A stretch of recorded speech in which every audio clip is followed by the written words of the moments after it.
Hello friends, slate chalk and টকের আজকের নিবেদন বিভূতিভূষণ বন্দ্যোপাধ্যায়ের লেখা একটি গল্প, কোণে দেখা। সকালবেলা বৈঠকখানার গাছপালার হাটে ঘুরছিলাম। গত মাসে হাটে কতগুলি গোলাপের কলম কিনেছিলাম, তার মধ্যে বেশিরভাগ পোকা লেগে নষ্ট হয়ে গেছে। নার্সারির লোক আমার জানাশোনা, তাদের বললাম, কিরকম কলম দিয়েছ হে, সে যে টবে বসাতে দেরি সইল না। তাছাড়া আব্দুল কাদের বলে বিক্রি করলে এখন সবাই বলছে আব্দুল কাদের নয়ও, অত্যন্ত মামুলি জাতের টি রোজ। ব্যাপার কি তোমাদের?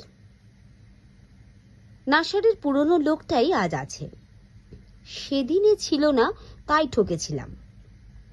এই লোকটা খুব অপ্রতিভ হলো, বলে, বাবু এই হয়েছে কি জানেন, বাগানের মালিকেরা আজকাল আছেন কলকাতায়।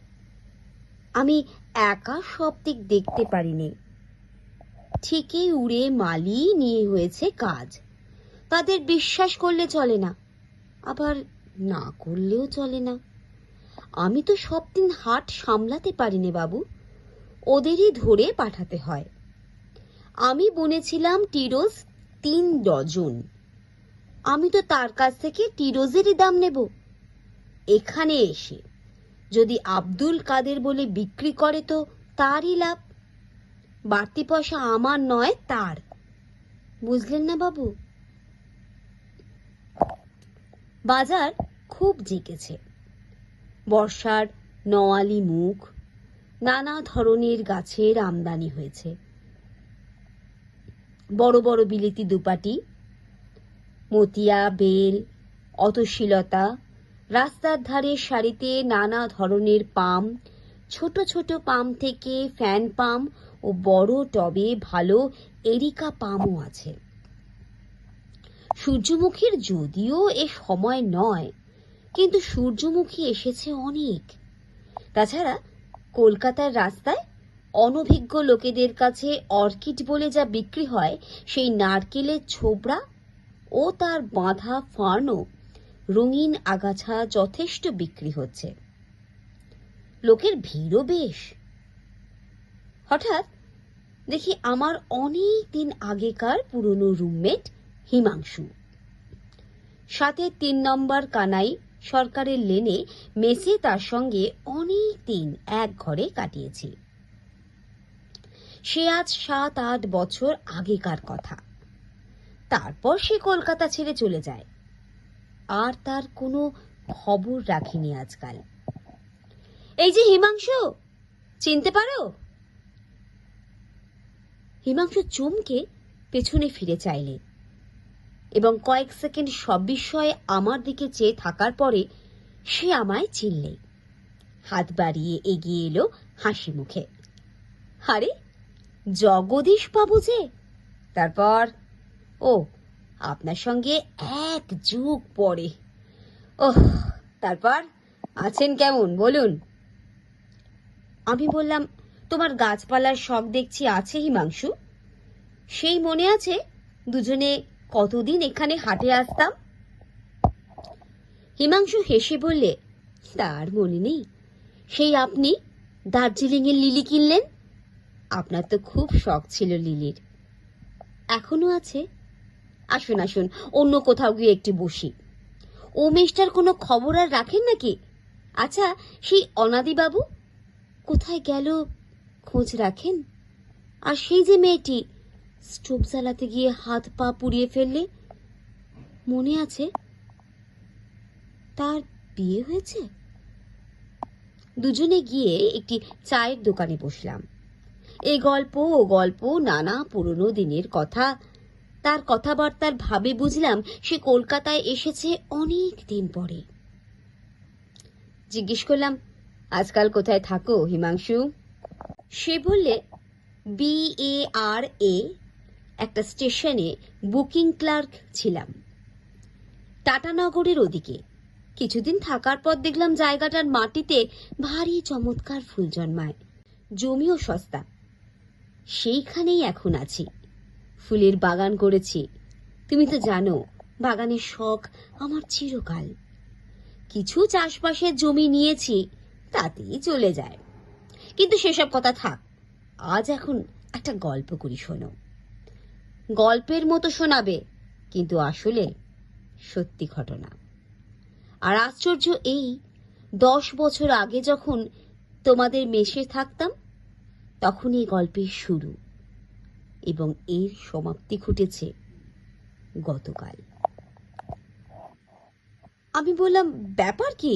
তোমার কথা শুনে মনে হচ্ছে নিশ্চয়ই প্রেমের কাহিনী জড়ানো আছে এর সঙ্গে। বলো বলো। সে বললে, না, সেসব নয়, অন্য একটা ব্যাপার। কিন্তু আমার পক্ষে কোনো প্রণয় কাহিনীর চেয়ে তা কম মধুর নয়। শোনো বলি। আচ্ছা, তোমার মনে আছে মেসে থাকতে আমি একটা এরিকা পাম কিনেছিলাম? আমাদের ঘরের সামনে টবে বসানো ছিল, মনে আছে? আচ্ছা, তাহলে শোনো। তারপর আধ ঘন্টা বসে হিমাংশু তার গল্পটা বলে গেল। আমরা আরো 2বার চা খেলাম, 1 বাক্স সিগারেট পোড়ালাম। বউবাজারের মোড়ে গির্জার ঘড়িটায় 9:30 যখন বাজলো, তখন হিমাংশু গল্প শেষ করে বিদায় নিয়ে চলে গেল। তার গল্পটা আমি আমার নিজের কথায় বলবো, কেননা হিমাংশু সম্বন্ধে কিছু জানা থাকা দরকার। গল্পটা ঠিক বুঝতে হলে সেটা আমাকে গোড়াতেই বলে দিতে হবে।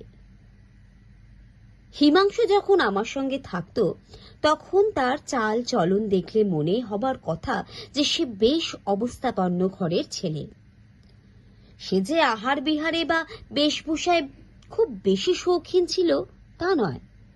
তার শখ ছিল নানা ধরনের, এবং এই শখের পেছনে সে পয়সা ব্যয় করত নিতান্ত বেআন্দাজি। তার প্রধান শখ ছিল গাছপালা ও ফুলের। আমার ফুলের শখটা হিমাংশুর কাছ থেকেই পাওয়া, এ কথা বলতে আমার কোনো লজ্জা নেই। কারণ যত তুচ্ছ, যত অকিঞ্চিতকর জিনিসই হোক না কেন, যেখানে সত্যি কোনো আগ্রহ বা ভালোবাসার সন্ধান পাওয়া যায়, তাকে শ্রদ্ধা না করে পারা যায় না। হিমাংশুর গাছপালার ওপর ভালোবাসা ছিল সত্যিকার জিনিস। সে ভালো খেত, ভালো জামা কাপড় কখনো দেখিনি তার গায়ে, কিন্তু ও ধরনের সুখ স্বাচ্ছন্দ্য তার কাম্যও ছিল না। তার পয়সার সচ্ছলতা ছিল না কখনো। টিউশনি করে দিন চালাতো, তাও আবার সব সময় জুটত না। তখন বন্ধু বান্ধবদের কাছে ধার করত। যখন ধারও মিলত না, তখন দিন কতক চন্দননগরে এক মাসির বাড়ি গিয়ে মাস 2 কাটিয়ে আসত। কিন্তু পয়সা হাতে হলে কাপড় জামা না কিনুক, খাওয়া দাওয়ায় ব্যয় করুক না করুক, ভালো গাছপালা দেখলে কিনবেই। মেসে আমাদের ঘরের সামনে ছোট একটা অপরিসর বারান্দাতে সে তার গাছপালার টবগুলো রাখত। গোলাপের ওপর তার তত ঝোঁক ছিল না। সে ভালোবাসত নানা জাতীয় পাম, আর ভালোবাসত দেশি বিদেশি লতা, উইস্টারিয়া, অতসী, মাধবীলতা, বোগেনভিলিয়া ইত্যাদি। কত পয়সায় যে এদের পেছনে খরচ করেছে। সকালে উঠে ওর কাজই ছিল গাছের পাট করতে বসা। শুকনো ডালপালা ভেঙে দিচ্ছে, গাছ ঘেটে যাচ্ছে, এ টবের মাটি ও টবে ঢালছে, পুরনো টব ফেলে দিয়ে নতুন টবে গাছ বসাচ্ছে, মাটি বদলাচ্ছে, আবার মাঝে মাঝে মাটির সঙ্গে নানা রকমের সার মিশিয়ে পরীক্ষা করছে। এসব সম্বন্ধে ইংরেজি বাংলা নানা বই কিনত। একবার কি একটা উপায় ও একই লতায় নীল কলমি ও সাদা কলমি ফোটালে। ভায়োলেটের ছিটছিট দেওয়া অতসী অনেক কষ্টে তৈরি করেছিল। বেগুনি রঙের ক্রাইস্যান্থেমামের জন্য অনেক পরিশ্রম ও অর্থ ব্যয় করেছিল। সুবিধে হয়নি। তাছাড়া ও ধরনের মানুষ আমি খুব বেশি দেখিনি, যে একটা খেয়াল বা শখের পেছনে সমস্ত মন প্রাণ ঢেলে দিতে পারে। মানুষের মনের শক্তির সে এক বড় পরিচয়। হিমাংশু বলতো, সেদিন একটা পাড়া গায়ে একজনের বাড়ি গিয়েছি, বুঝলেন। তাদের গোলার কাছে 3 বছরের পুরনো নারকেল গাছ হয়ে আছে। সে যে কি সুন্দর দেখাচ্ছে, একটা প্রকাণ্ড তাজা সতেজ সবুজ পাম। সমুদ্রের ধারে নাকি নারকেলের বন আছে। পামের সৌন্দর্য দেখতে হলে সেখানে যেতে হয়। হিমাংশু প্রায় পাম আর অর্কিড দেখতে শিবপুর বোটানিক্যাল গার্ডেনে যেত, আর এসে তাদের উচ্ছ্বসিত বর্ণনা করত। একবার সে একটা এরিকা পাম কিনে আনলেন। খুব ছোট নয়, মাঝারি গাছে টবে বসানো, কিন্তু এমন সুন্দর, এমন সতেজ গাছ বাজারে সাধারণত দেখা যায় না। সে সন্ধান করে করে দমদমায় কোনো বাগানের মালিককে ঘুষ দিয়ে সেখান থেকে কেনে। কলকাতার মেষের বারান্দায় গাছ বাঁচিয়ে রাখা যে কত শক্ত কাজ, যাদের অভিজ্ঞতা আছে তারা সহজেই বুঝতে পারবেন। গভীর মরুভূমিতে গাছ বাঁচিয়ে রাখা এর চেয়ে সহজ। একবার সে আর আমি দিন 20-22 জন্য কলকাতার বাইরে যাই। চাকরকে আগাম পয়সা পর্যন্ত হিমাংশু দিয়ে গেল গাছে জল দেবার জন্য। ফিরে এসে দেখা গেল 6-7টা ফ্যান পাম্প শুকিয়ে পাখা হয়ে গেছে। সকালে বিকেলে হিমাংশু বালতি বালতি জল টানত 1 তলা থেকে 3 তলায় টবে দেবার জন্য। গাছ বাড়ছে না কেন, এর কারণ অনুসন্ধান করতে তার উদ্বেগের অন্ত ছিল না। অন্য সব গাছের চেয়ে কিন্তু ওই এরিকা পাম গাছটার ওপর তার মায়া ছিল বেশি। তার খাতা ছিল, তাতে লেখা থাকতো কোন কোন মাসে কত তারিখে গাছটা নতুন ডাল ছড়ালে। গাছটাও হয়ে পড়ল প্রকাণ্ড। মাটির টব বদলে তাকে পিপে কাটা কাঠের টবে বসাতে হলো। মেষের বারান্দা থেকে নামিয়ে 1 তলায় উঠোনে বসাতে হলো। এসবে লাগলো বছর 5-6। সেবার বাড়িওয়ালার সঙ্গে বনিবনাও না হওয়াতে আমাদের মেষ ভেঙে গেল। দুজনে আর একত্র থাকার সুবিধে হলো না। আমি চলে গেলাম ভবানীপুর, হিমাংশু গিয়ে উঠল শ্যামবাজারে আর একটা মেশে। একদিন আমায় এসে বিমর্ষ মুখে বললে, কি করি জগদীশ বাবু, ও মেশে আমার টবগুলো রাখবার জায়গা হচ্ছে না। অন্য অন্য টবে না হয় কিনারা করতে পারি, কিন্তু সেই এরিকা পামটা সেখানে রাখা একেবারে অসম্ভব। একটা পরামর্শ দিতে পারেন? অনেকগুলো মেষ দেখলাম, অত বড় গাছ রাখবার সুবিধে কোথাও হয় না, আর টানাটানির খরচাও অনেক বেশি। আমি তাকে কোনো পরামর্শ দিতে পারিনি, বা তারপর থেকে আমার সঙ্গে আজকার দিনটি ছাড়া আর কোনো দিন দেখাও হয়নি। বাকিটা হিমাংশুর মুখে আজই শুনেছি। কোনো উপায় না দেখে হিমাংশু শেষে কোনো বন্ধুর পরামর্শে ধর্মতলার এক নিলামওয়ালার কাছে এরিকা পামের টবটা রেখে দেয়। রোজ একবার করে গিয়ে দেখে আসতো খদ্দের পাওয়া গেল কিনা। শুধু যে খদ্দেরের সন্ধানে যেত তা নয়, ওটা তার একটা অজুহাত মাত্র, আসলে যেত গাছটাকে দেখতে। হিমাংশু কিন্তু নিজের কাছে সেটা স্বীকার করতে চাইতো না। 2 দিন পরে বা যা পরের হয়ে যাবে তার জন্যে মায়া কিসের।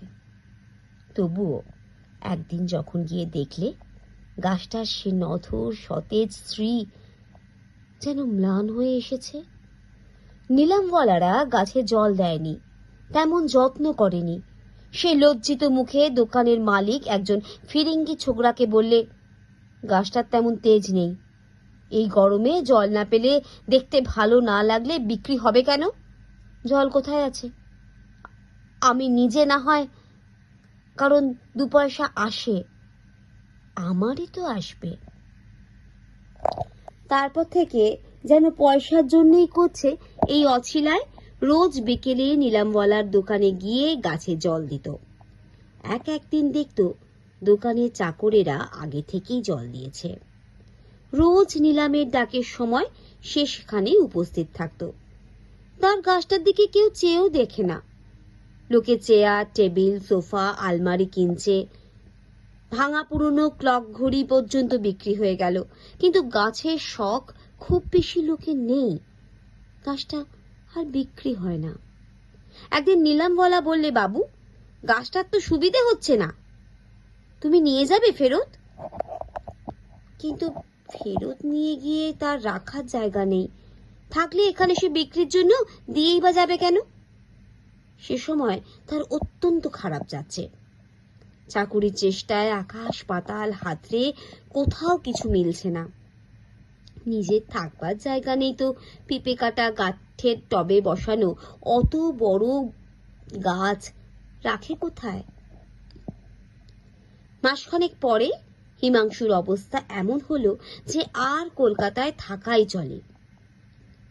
কলকাতার বাইরে যাওয়ার আগে গাছটার একটা কিনারা হয়ে গেলেও মনে শান্তি পেত। কিন্তু আজও যা, কালও তাই। নিলামওয়ালাকে কমিশনের রেট আরো বাড়িয়ে দিতে হয়েছে গাছটা রাখার জন্য, নইলে সে দোকানে রাখতে চায় না। কিন্তু হিমাংশুর দুর্ভাবনা এই যে ও কলকাতা ছেড়ে চলে গেলে গাছটার আর যত্ন হবে না।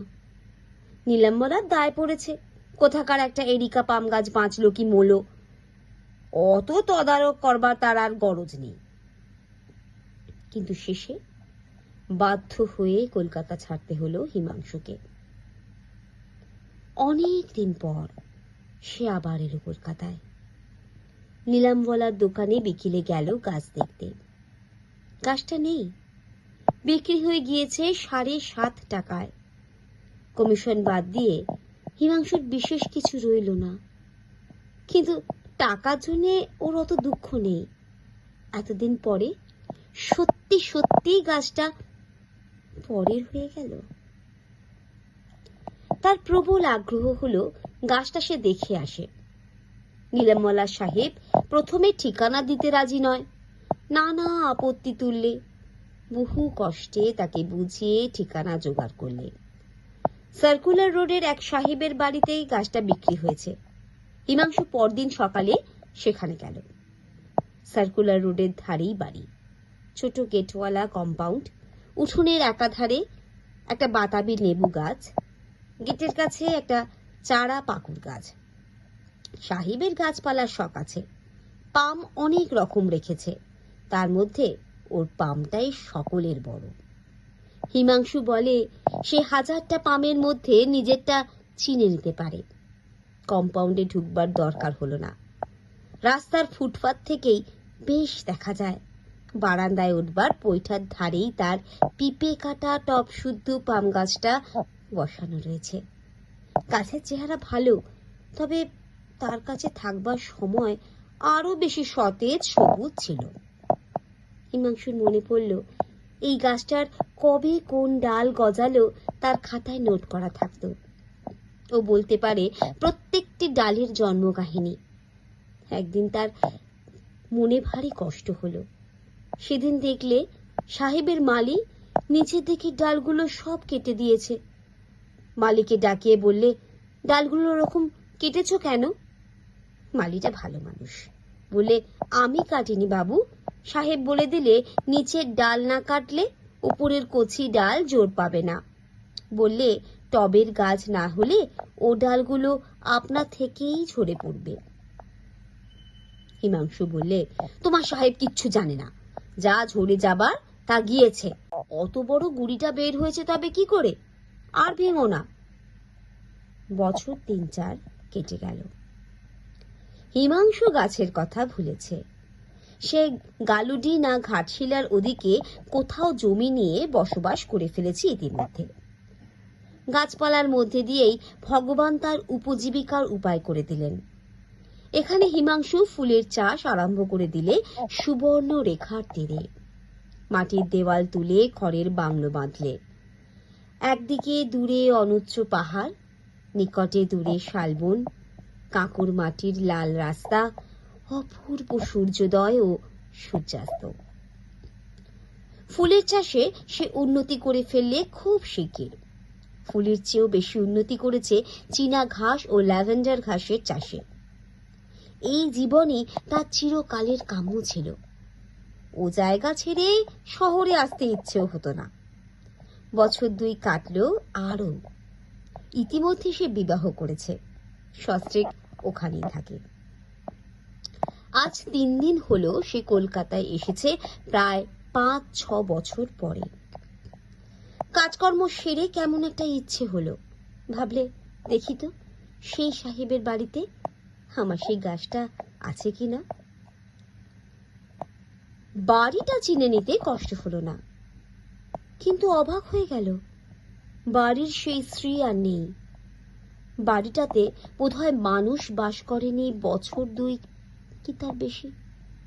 উঠোনে বন হয়ে গিয়েছে, পৈঠাগুলো ভাঙা, বাতাবি লেবু গাছে মাকড়সার জাল, বারান্দার রেলিংগুলো খসে পড়েছে। তার সেই এরিকা পাম গাছটা আছে, কিন্তু কি চেহারাই হয়েছে। আরো বড় হয়েছে বটে, কিন্তু সে তেজ নেই, স্ত্রী নেই। নিচের ডালগুলো শুকিয়ে পাকা হয়ে আছে, ধুলো আর মাকড়সার জালে ভর্তি। যায় যায় অবস্থা। টবও বদলানো হয়নি আর। হিমাংশু বললে, ভাই সত্যি সত্যি তোমায় বলছি, গাছটা যেন আমায় চিনতে পারলে। আমার মনে হলো ও যেন বলছে, আমায় এখান থেকে নিয়ে যাও, আমি তোমার কাছে গেলে হয়তো এখনো বাঁচব।